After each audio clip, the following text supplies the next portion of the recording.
Bonsoir les amis. Alors c'est parti pour la troisième partie et la troisième et dernière partie de ce tutoriel. Tac. Là, on va essayer d'aller vite, hein. Alors là, il nous restait le order creation use case. Ok. Tac. Donc run cell item request. Ici aussi on a deux injections order repository, on avait vu product catalog. Product catalog, get name, donc ça permet de récupérer un produit. Je ferme ça. Ok, run, donc cell item request, qu'est-ce qu'on a? Donc ça prend en entrée une liste cell items request, donc ça prend en entrée une liste de d'éléments à vendre. On a la quantité, on a le nom du produit, setter, header, getter. Donc, vous avez identifié ça, il s'agit d'un DTO, notamment. Donc, je ferme ça. Ok. Donc là, qu'est-ce qu'on fait? Order égale new order, set status created, set items array list, set currency, total. Ok. Et là, on boucle sur les items à vendre. Pour chaque item, on récupère le produit correspondant au nom passé. Et là, on vérifie si le produit est nul. On lève une exception. OK. Else. J'aime bien faire comme ça. Else. Unitary tax. On calcule les taxes unitaires. Unitary tax it amount. Tax it amount. Tax amount. On crée ici un objet order item. On y assigne le produit, la quantité, tax amount calculé plus haut. Et on l'ajoute aux items, aux éléments de la commande. De cette total, cette taxe. Et on met à jour. Ok, donc attendez, là je vais diminuer pour la police, 13. Voilà.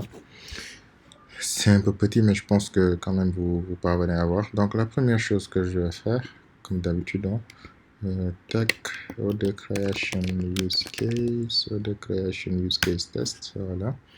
Donc là, tac, je relance le test pour voir.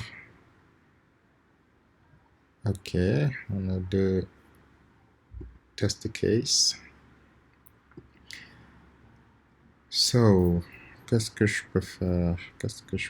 Vous voyez que cette méthode-là, quand même, elle est assez grande, hein?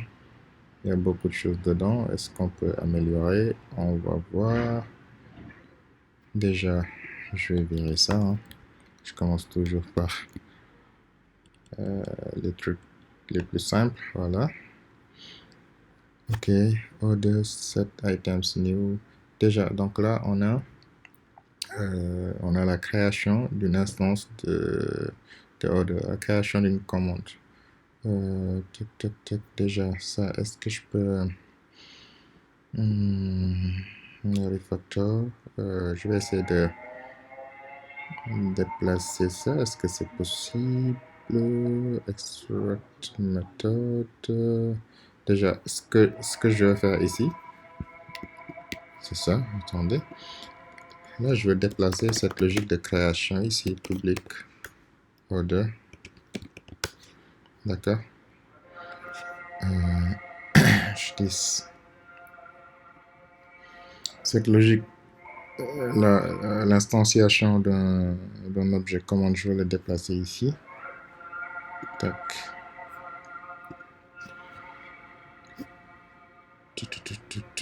Donc 10.set status, je mets created.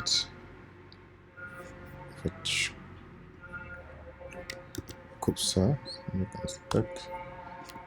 Je mets cette logique là ici. Donc 10.set item, 17 currency, 17 total,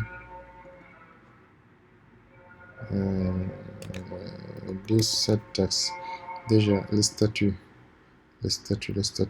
ça, je peux mettre ça en final. Tax final. Items final. Currency pareil. Total pareil. Ok. Donc 10 point statut égale created 10 point items égale new array list 10 point currency égale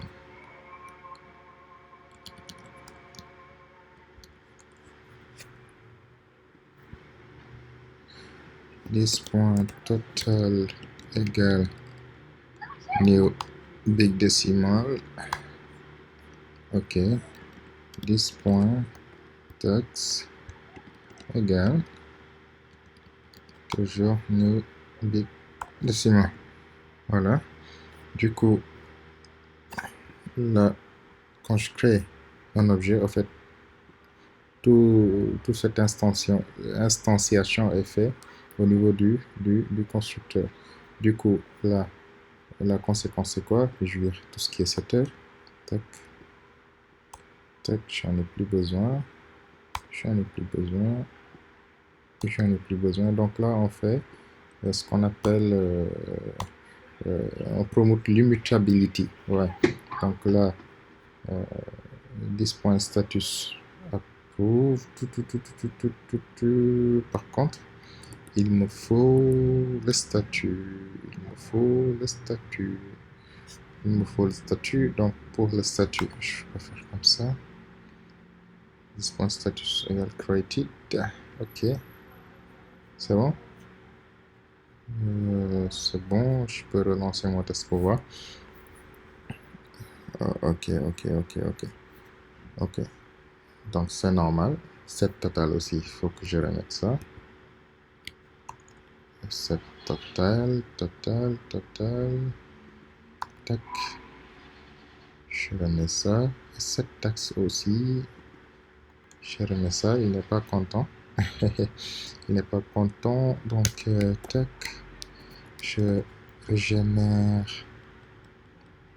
le set total et taxe.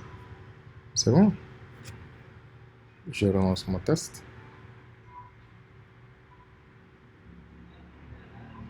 Ok, ça passe.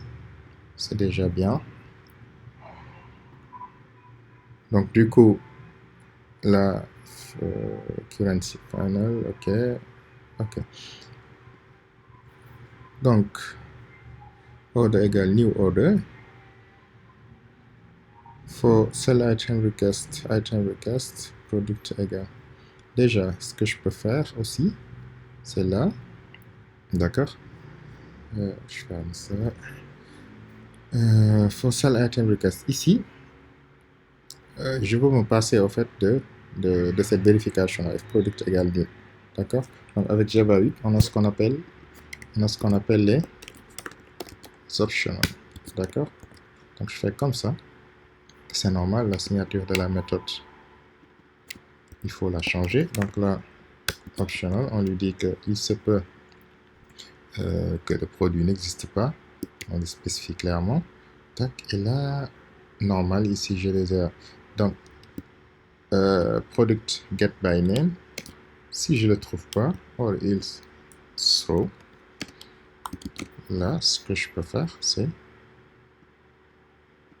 je lève une exception si le produit n'est pas trouvé. Qu'est-ce qu'il me dit? Du coup, j'ai plus besoin de mettre ici à change le produit. C'est bon. Donc là, il me dit lambda can be replaced with method reference. Ok, je fais confiance à mon éditeur. Du coup, je n'ai plus besoin de ce if else là. Je peux déplacer ce bout de code. Je peux le déplacer ici. Ouais. Donc, est-ce que je n'ai rien cassé? On va exécuter le test. Ok, on a des erreurs. Ou in memory product catalog. Donc ça, c'est les substituts. Le double. Donc je vais mettre optional product ici. Ok, return product of stream. Moi j'aime bien faire ça. Filter pp.getName equals find first or else nul. Je retourne juste ça. Et c'est bon. Get by name. Qu'est-ce qu'il me dit ici? In memory product catalog. Ok. Est-ce que c'est bon? Je relance pour voir. Il est content ou pas? Super. Il est content. Déjà. Tac. Donc, je reviens ici. Je vois qu'est-ce que je peux améliorer. Donc, vous voyez, le fait d'avoir utilisé l'optional, là, ça a pour avantage d'automatiquement en fait supprimer la vérification du if else. D'accord? Donc, final big decimal unitary tax product get price. Qu'est-ce qu'il dit là? Big decimal divide call it without rounding mode argument. Bon, on s'en fout. On va voir ça après. Big decimal unitary tax product get price divide value of 100, je sais pas quoi. Moi, j'aime bien faire comme ça. Tac. Tac, pour améliorer la lecture. Cette scale, voilà. Là, c'est plus visible, quoi. C'est plus lisible. Voilà. J'aime pas faire du method chaining sur du inline. Voilà. Ça améliore un peu la lecture. Point multiply big decimal point value of point set scale. Ok. Du coup, qu'est-ce que je peux améliorer ici? Product get price. Divide value of 100 multiply product get category get percentage. Donc là, vous voyez que il y a ce qu'on avait vu dans le premier tuto, ce qu'on appelle le feature env. D'accord? Je ne sais pas si vous avez remarqué, on fait l'objet order, ici dans notre objet order creation, on fait beaucoup appel à product get price, product get category. Ouais. Et si on essaie de déplacer cette logique-là dans product. Ok, allons-y. Tac. Le facteur, j'essaie de... Qu'est-ce qu'il me propose? Extract method, replace method with method object. Déjà, je peux faire ça. Ce que je veux faire, en réalité, c'est faire un product.get unitary tax. D'accord? Donc j'ai un objet produit, je vais récupérer les taxes unitaires.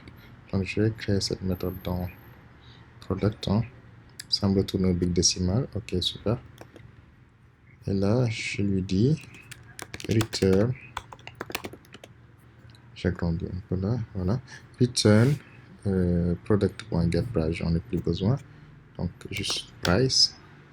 .divide. Tac. Value of. .multiply. Get category, j'ai déjà la catégorie. Get tax percentage set scale. Ok. Je reviens là. Product get unitary tax. Je fais la même chose ici. Je fais la même chose. Ce que je veux, c'est pouvoir faire juste un product.get unitary taxed amount. Donc, je crée cette méthode-là. Return price .add unitary tax. Donc, unitary tax, je ne l'ai pas. Create local variable unitary tax. Ça fait appel à get unitary tax. OK. Set scale. C'est bon. Je tourne ici. Déjà, je run mes tests. Hein. Bien sûr que j'ai rien cassé. OK, c'est bien. Je peux continuer. Super. Donc là, product get unitary tax. D'accord. Comment il calcule la taxe unitaire, je ne sais pas. J'ai juste besoin qu'il me récupère l'unitary tax. Unitary tax amount, ok. Tax amount. Donc là, on voit qu'en fait, l'unitary tax et l'unitary tax amount, on en a juste besoin pour calculer le montant du taxe, quoi. N'est-ce pas? Du coup...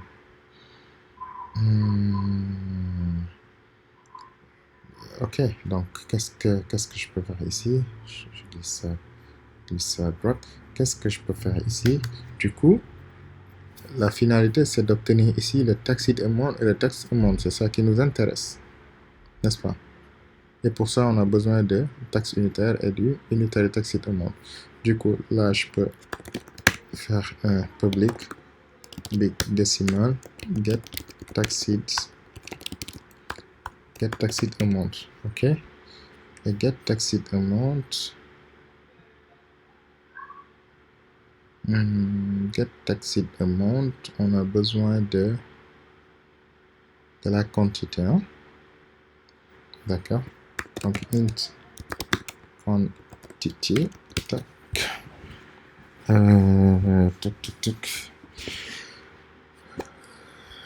Je suis là, hein? Je suis là, get taxed amount.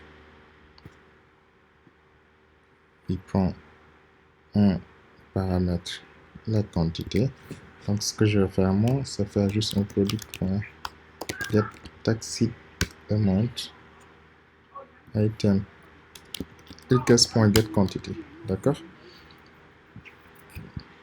Et cette logique là, je peux aussi et je les return. Du coup, unitary taxed amount, j'en ai besoin. On l'avait défini plus haut. Unitary taxed amount. Ok.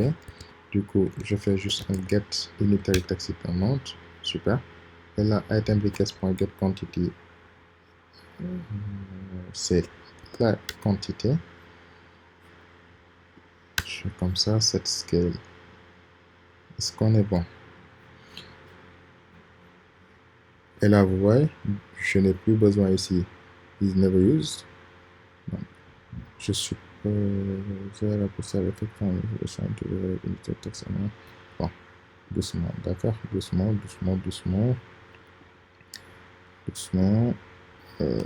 Déjà, je peux faire comme ça. Est-ce que j'ai rien cassé? On va voir. Super. Vous voyez, les tests nous couvrent. C'est très important. C'est très important.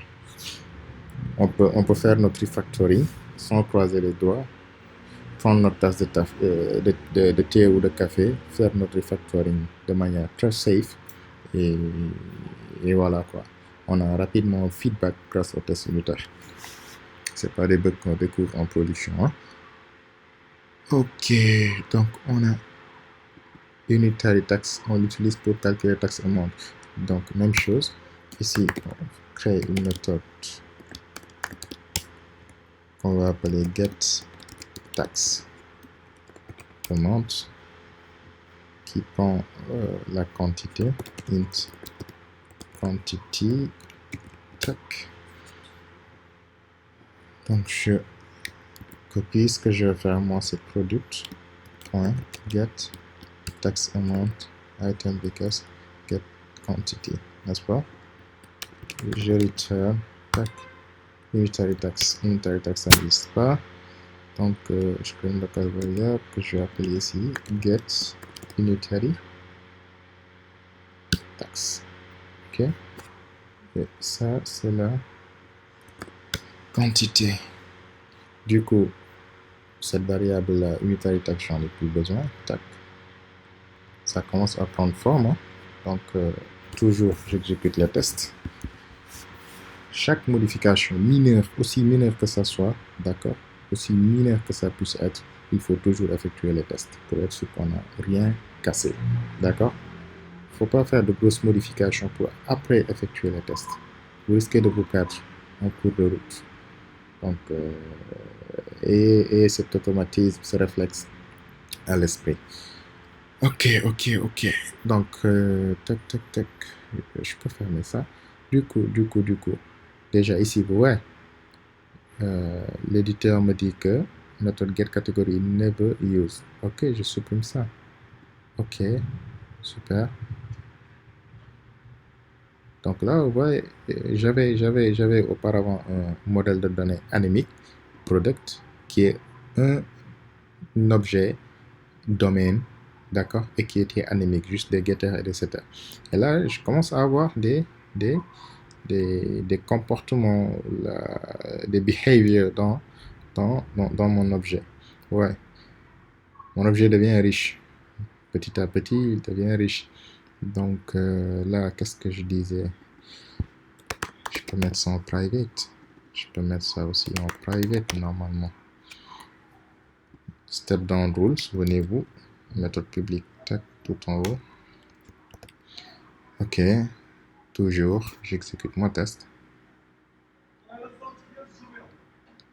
D'accord, ça marche. Ça marche. Donc, get unitary text. Get unitary text. Get unitary text amount.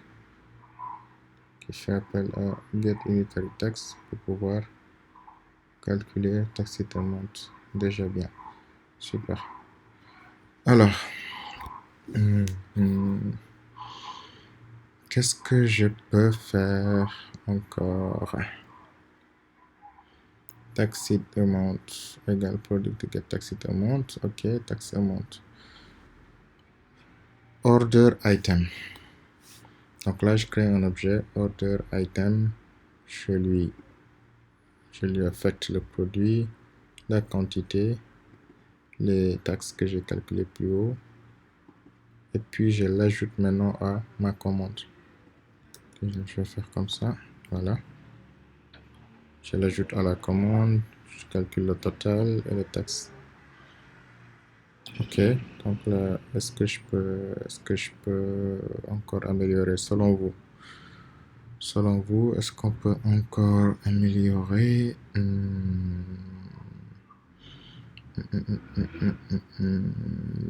Bon, moi je dis que oui, hein. Moi je dis que oui. Je dis qu'on peut encore améliorer. Order item, new order item. Donc là, je lui passe le produit. Je lui passe la quantité. Et tax et taxed amount. On voit que tax et taxed amount, on peut calculer ça à partir du produit. Du coup, qu'est-ce que je peux faire ici? Je vais faire ce que je veux faire, c'est ça. Product. Quand je crée order item, d'accord, quand je crée un élément item de commande, je vais lui passer juste le produit et la quantité. Moi, c'est ça que je veux. Donc là, ce constructeur n'existe pas. L'idée me demande de le créer, me propose de le créer. Je dis OK. D'accord. Et là, je mets this.product égale product. This.quantity égale quantity. OK. Est-ce que je peux mettre mes attributs là à final? Oui. OK. Du coup, ça pour effet de supprimer les setters.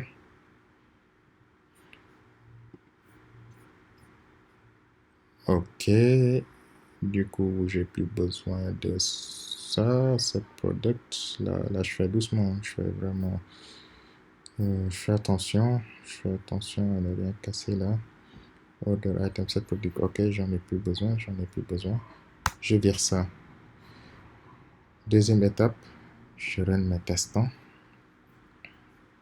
Donc là, je suis en train de mettre la vidéo en ligne là. 77%. 2 test paste. Super. Tac. Déjà, c'est bien. Maintenant, est-ce que je peux toujours améliorer dans order item? Je ferme ça. Order item. OK. Tac. Qu'est-ce que je peux améliorer encore? Déjà, le tax seed amount et le tax amount, on le calcule à partir du produit. Vous êtes d'accord? Et on l'affecte au order item. Donc, ce que je peux faire ici, je glisse ça là. Qu'est-ce que je peux faire ici? Déjà, là aussi, je peux mettre ça en final. Donc, we promote immutability. Là, je mets ça en final. Du coup, le setter là, j'enlève ça. Et this point. Tax égale. This point tax égale product point get tax. Je fais vraiment doucement. Attendez. Je respecte tant. C'est taxit amount d'abord égale product get taxit amount et je lui donne la quantité, n'est-ce pas? This point tax égale product dot get tax amount, je lui passe la quantité. Du coup, je n'ai plus besoin de ça. OK. Je run mes tests. Ça passe. Ça passe. D'accord? Du coup, ça, je l'utilise. Ouais, je l'utilise là. Tax amount, je l'utilise là. OK. Déjà, c'est bon, hein, déjà. New order item. Donc, quand je crée un élément d'une commande, je lui passe juste le produit et la quantité. D'accord? Maintenant, qu'est-ce que je peux toujours améliorer selon vous? Il y a une petite duplication, je ne sais pas si vous avez remarqué. Là, j'ai product tax amount, product get tax amount. C'est une duplication ici. Est-ce que je peux refactorer ça? Est-ce que je peux refactorer ça? Voyons voir. Order get item point add order item order point set total order point set total order point get total. Donc je récupère total et j'y ajoute tax amount. Déjà, je peux faire un order item. Attendez. Point get taxit amount. Order item point get taxit amount. Et là, order item point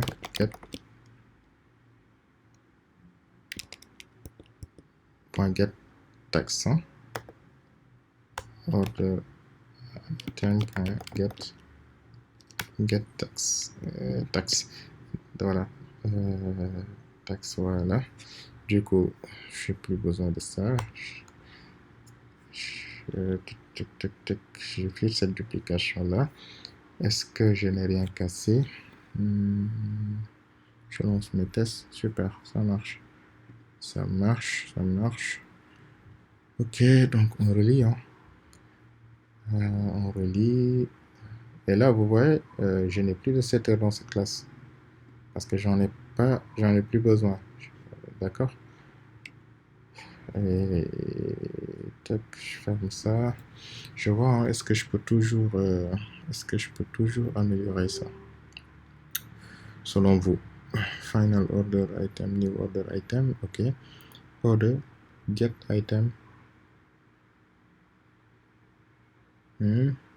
add order item. Order, set total, order, set tax. Order.get total. Il y a une petite répétition là, quoi. Je sais pas aussi si vous avez remarqué. Je fais un order get item, j'ajoute. Ok, je fais un order set total, order get total. Je récupère ça, qui est un big décimal. Et puis j'ajoute le tax amount. Pareil. Pour ici. Est-ce que je peux juste faire comme ça? Est-ce que j'aimerais faire? J'ai ma commande, je lui dis order.add order item. Et je lui donne mon order item. C'est ça que j'aimerais faire en fait. D'accord? C'est ça que j'aimerais faire pour me conformer avec le tel dans task principal. J'ai un objet order, comment? Je lui dis, tiens, excusez-moi, order, add order item. D'accord? Donc, ajoute l'élément dans la commande. On y va, hein? Tac. Je crée cette méthode-là. Je glisse ça à droite. Voilà. Ok, public void order item, order item.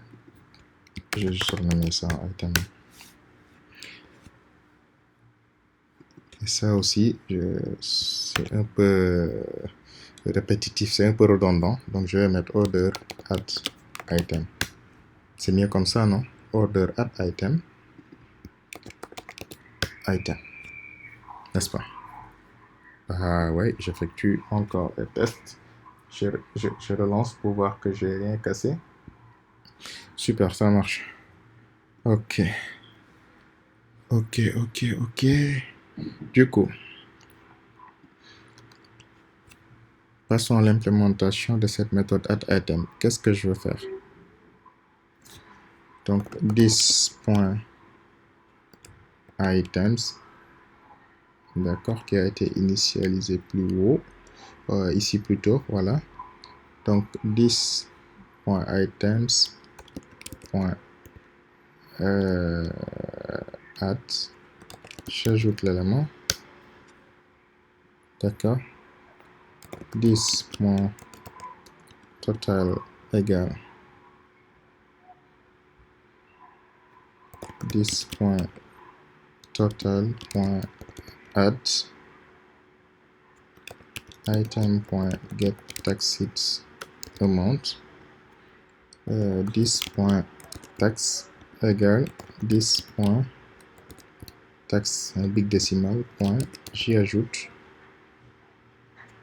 item.getTax.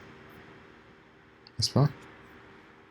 Donc si je vire ça, et je relance mes tests, je rejoue ça, je rejoue les tests, ça passe. Ça passe. D'accord? Du coup, je vois qu'il y a des imports ici, non utilisés. Je fais comme ça, remove import. Ok. Alors, là, vous voyez. Tac. Là, je n'ai plus un modèle de données anémique. Je n'ai plus un modèle de données anémique. Donc, je peux virer ça. Hein. Je n'en ai plus besoin. Je fais comme ça. Là, top. je glisse ça ici. Private, private, tous les méthodes private en bas. Et là, vous voyez, mon modèle de données, hein, il est maintenant riche, n'est-ce pas? Donc, là, dans product, désolé, là, dans product, pareil, ouais. Là, j'ai les comportements. Je n'ai plus, en fait, un objet avec juste une classe, des champs, des getters et des setters, avec tout string, quoi. Ouais, là, c'est riche. Il y a des comportements dedans. Donc, tac, tac, tac. Là, je vérifie un public validate. Bon, là, ID, j'en ai besoin. Je peux pas vider ça. Donc, du coup, là, est-ce que je peux mettre ça en final? On va voir, hein. Final. Yes, ça râle. Du coup, si je fais juste comme ça,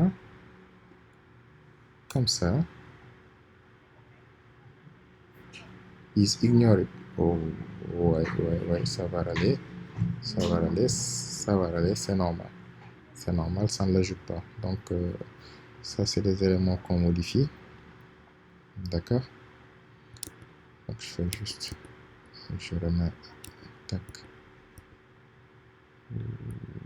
Voilà, c'est mieux comme ça. Order status. Le statut, on change le statut. Est-ce qu'on change le statut? Final. Ça râle ou pas? Status, ok. Ça râle ou pas? Ah ouais, le statut, on change ça aussi. D'accord? Donc, tac, tac, je remets là. Là, je pense qu'on est bon. Je relance mon test. Ok, ça marche. Du coup, on relit, hein, on relit.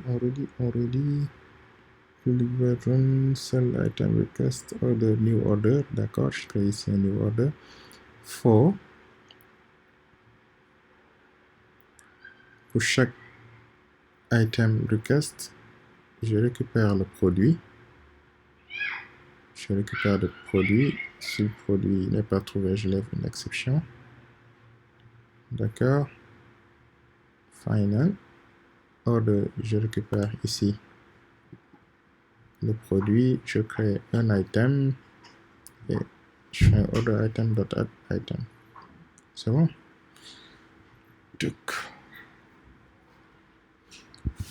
Là, ça marche. Super. Alors, ça a une belle face là aussi. Ça a une belle face là aussi. Ça a pris de la forme. Et c'est plus lisible. Donc, pour chaque item de question, ok, je récupère le produit. Je crée un order item et je l'ajoute à la commande. Est-ce que je peux utiliser ici du Java 8 avec les streams? Bah, on y va. Hein. De toute façon, c'est un bonus. On a fait 30, presque 40 minutes. On va essayer. Request.get request. Est-ce qu'on peut stream? D'accord. Dot map. Pour chaque item. Là, on dit que product catalog dot get by name item get product name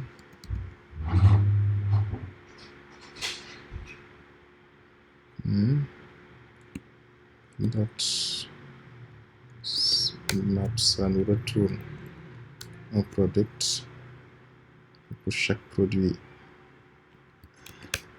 Tac, on fait et pour chaque produit on a un new order item du produit. Ah ouais, je perds ça. New order item, product item, request get quantity.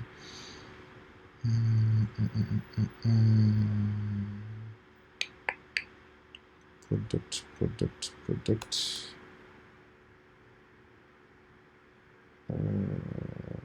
Request.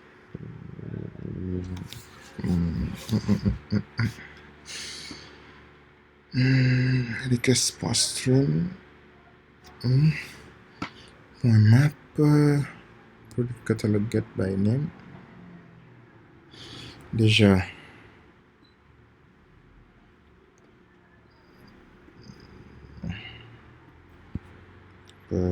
Déjà.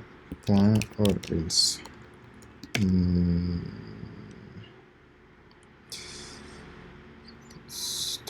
Donc là, je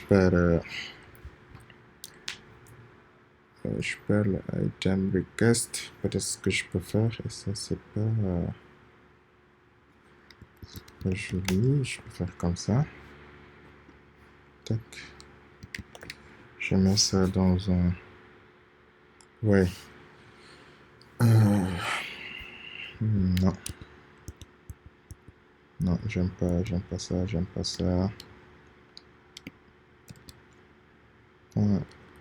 Find first. Map. Product. En fait, là, je perds l'item, du coup. Je peux pas enchaîner. Bah. Ça marche pas. Je vais faire comme ça. De toute façon, avec le for, ça passe bien. Peut-être. Non.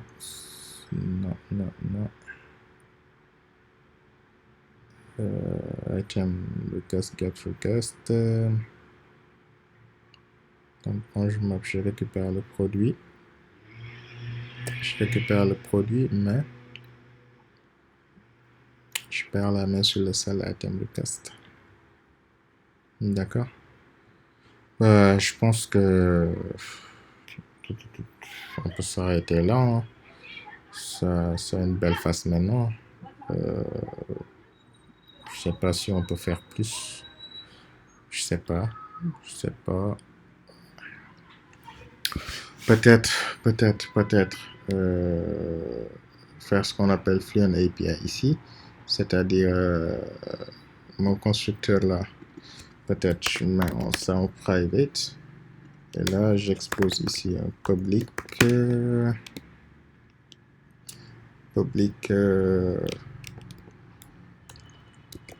static order item create. D'accord. Order item create.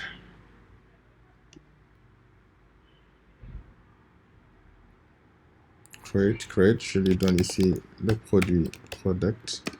Je lui donne ici la quantité.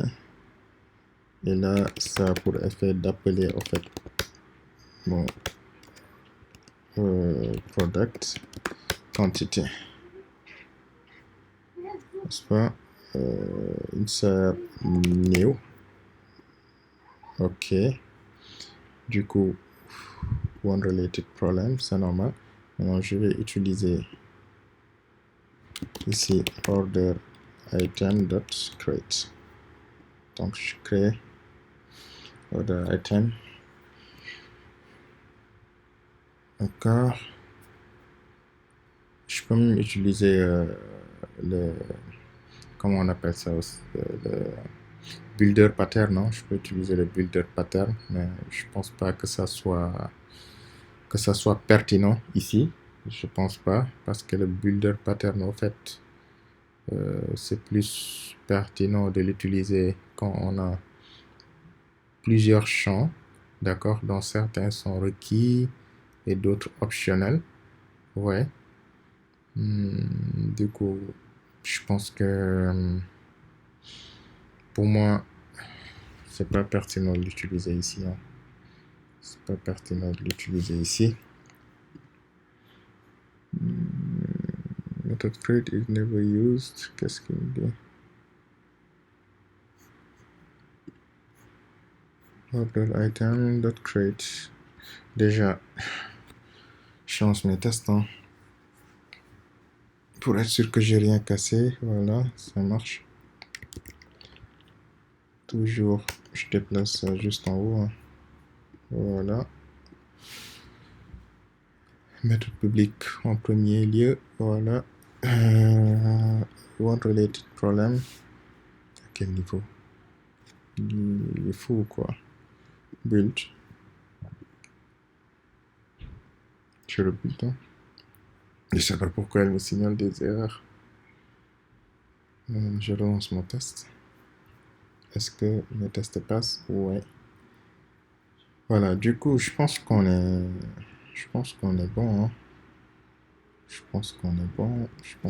bon. Je pense pas qu'on peut faire grand chose ici. Ok. Voilà. Je pense qu'on peut s'arrêter là, hein. On peut s'arrêter là. Et voilà, si vous pensez qu'on peut toujours améliorer, bah, allez-y. Mais pour moi, l'essentiel a été fait. Ouais. Donc, comparez ça avec ce qu'on avait. Et vous voyez qu'il y a une large différence, quoi. Donc là, quand je lis, c'est assez lisible, hein. Public void run, order, new order, je crée une commande. Donc pour chaque élément, d'accord, de la commande, je boucle là-dessus, je récupère le produit associé qui correspond au nom du produit passé en argument. Donc, et là, je crée final order item. Là, je crée le order item. D'accord? Si vous voulez même, pour être consistant, je peux juste faire comme ça. Order item égale order item.create à partir d'un produit, à partir de la quantité. D'accord? Et order.add item, j'ajoute le order item, n'est-ce pas?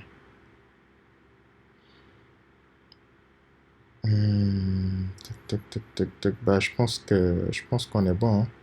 Je pense qu'on est bon. Là, il me reste juste à réexécuter en fait tous mes cas de test pour voir que de manière globale, j'ai rien cassé.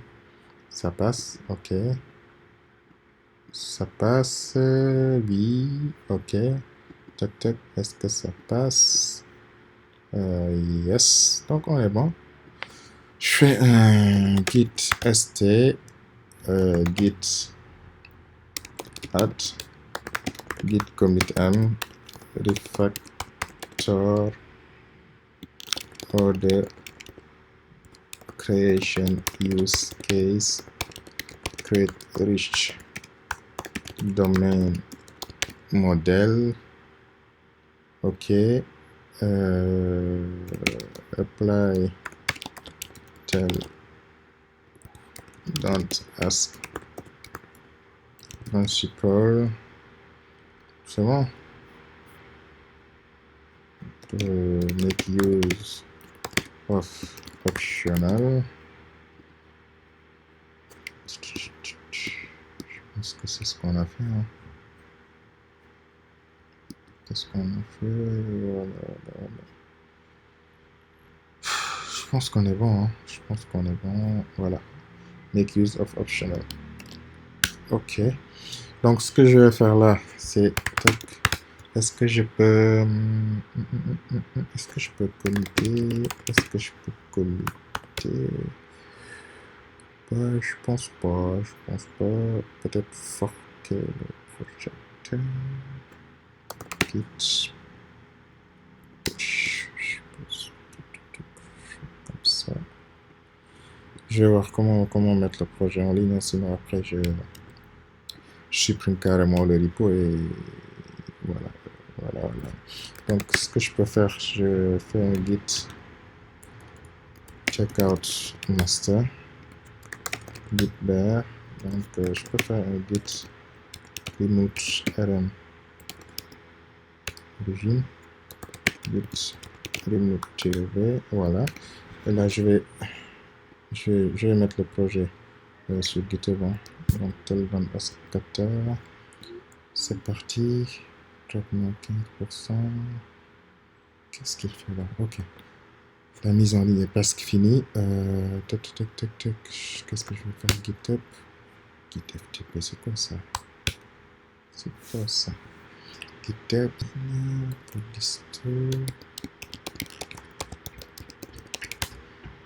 Je me connecte. Je crée. Ok, donc tel don't ask Kafka. Create repository. Git remote. Tac. Ok. Git branch m. Tac. Tac. Ok. Et git push. Tac. Donc sur la branche main, vous allez trouver le code initial qu'on avait. Et après, je me déplace sur voilà, feature refactoring. Je mets ça en ligne. Et sur la branche feature refactoring, vous trouverez les améliorations qu'on a apportées. On est bon? Tac. Ok, ok. Donc, voilà, c'est là. Donc, si vous venez ici, voilà, hein, vous allez trouver dans Java les changements qu'on a apportés. Et voilà, donc, je pense qu'on peut s'arrêter là. Hein. On a fait presque 1 heure. Grosso modo, pour résumer, je pense que vous avez un peu saisi l'importance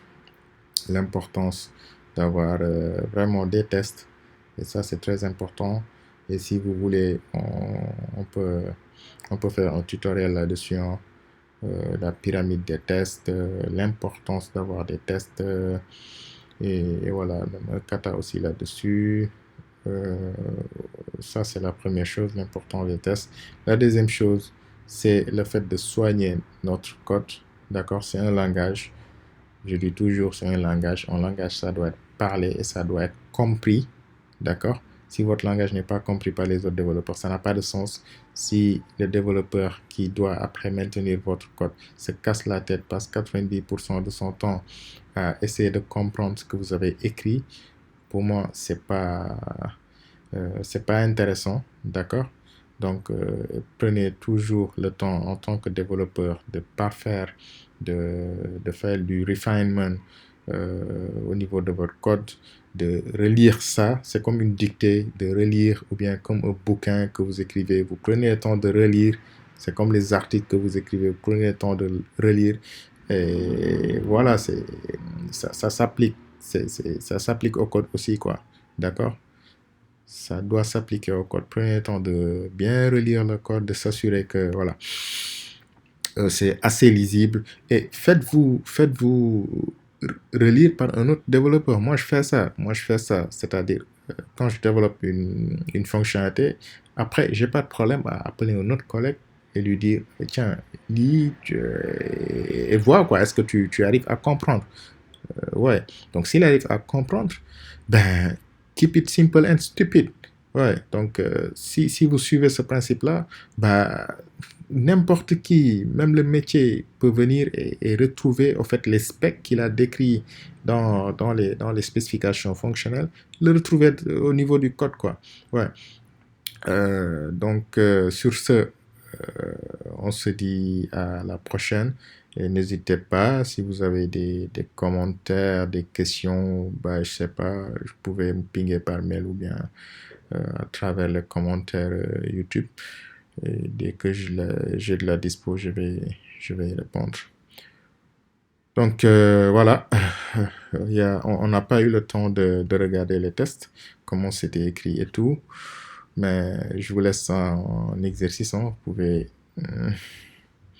voilà, il y a Sonar qui râle. Aussi, je donne juste un conseil. Là, je ne veux pas exploser les 1 heure de temps.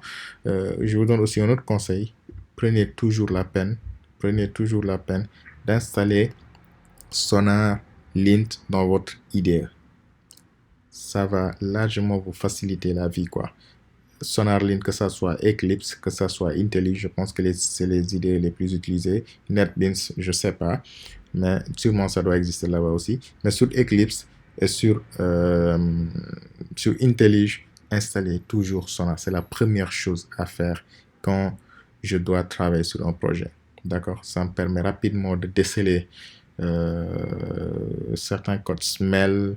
Ouais, et voilà, ça aide grandement, quoi. Donc, on n'a pas eu le temps de jeter un coup d'œil sur comment ont été écrits les tests, mais c'est pas méchant. Vous pouvez toujours, après, essayer de refactorer ça aussi. Il faut prendre soin des tests aussi. Il faut écrire carrément des tests qui sont lisibles, hein. Le test aussi, c'est du code. Ça doit être lisible, compréhensible. Un développeur qui vient, il lit les tests, il doit comprendre. Il doit capturer, d'accord, ce que fait au fait la fonctionnalité. Et voilà. Donc sur ce, on se dit à la prochaine. Portez-vous bien d'ici là et souvenez-vous de toujours, quand vous codez, d'accord, de toujours avoir à l'esprit que la personne au fait qui va hériter de votre code, d'accord, c'est un psychopathe. C'est un psychopathe qui connaît où vous habitez, qui sait où vous habitez. Il n'hésitera pas à vous flinguer si jamais vous avez foutu le bordel dans votre code, quoi. Et toujours ça à l'esprit, ça peut toujours aider à bien faire les choses. Et croyez-moi, quand vous faites bien les choses, les gens qui vont hériter, les futurs développeurs qui vont hériter de votre code, mais ils vont même chercher à vous connaître, quoi. D'accord, parce que vous leur avez facilité la vie, quoi. Alors, on se dit à la prochaine. D'ici là, portez-vous bien. Ciao.